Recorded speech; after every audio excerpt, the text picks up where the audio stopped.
مسئلہ یہ ہے کہ لوگوں میں مشہور ہے کہ 14 شعبان المعظم فوت شدہ افراد کی عید ہوتی ہے اور اس کو مردہ عید کہتے ہیں، اور روحیں اپنے گھر والوں کے پاس آتی ہیں۔ اسی وجہ سے مختلف انواع کے کھانے بنا کر لوگ فاتحہ وغیرہ کا اہتمام بھی کرتے ہیں۔ اس بارے میں آپ رہنمائی فرمائیں۔ بسم اللہ الرحمن الرحیم۔ الجواب بعون الملک الوہاب۔ 14 شعبان المعظم کو فوت شدہ افراد کے لیے عید کا دن کہنے کی شرعاً کوئی اصل نہیں، اور روحوں کا گھروں پر آنے کے بارے میں بعض روایات میں منقول ہے کہ شب برات عید کے دن، جمعہ اور عاشورہ وغیرہ ایام میں روحیں اپنے گھروں کی طرف آتی ہیں اور ان سے ایصال ثواب کا تقاضا کرتی ہیں، لہٰذا اس دن فاتحہ کا اہتمام کر کے ایصال ثواب کرنا بھی جائز و مستحسن عمل ہے۔ یاد رہے کہ ایصال ثواب کے لیے مختلف کھانوں کا اہتمام کرنا ضروری نہیں ہے، بلکہ صدقہ و خیرات، اسی طرح غریبوں کی مدد یا کسی بھی طرح کے نیک اعمال جیسے تلاوت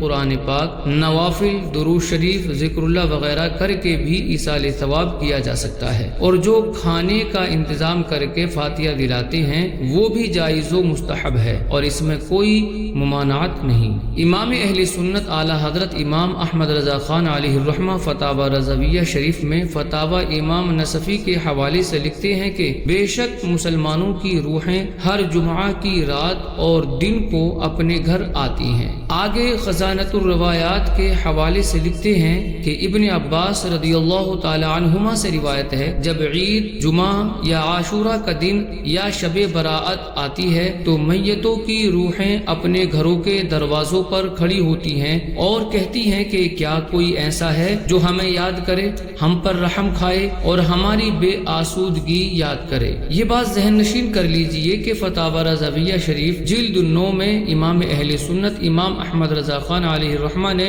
اس موضوع پر مکمل رسالہ بنام اتیان الارواح لدیارہم بعد الرواح تحریر فرمایا ہے، اس کا مطالعہ مفید رہے گا۔ واللہ اعلم تبارک و تعالی ورسولہ اعلم صلی اللہ علیہ وسلم۔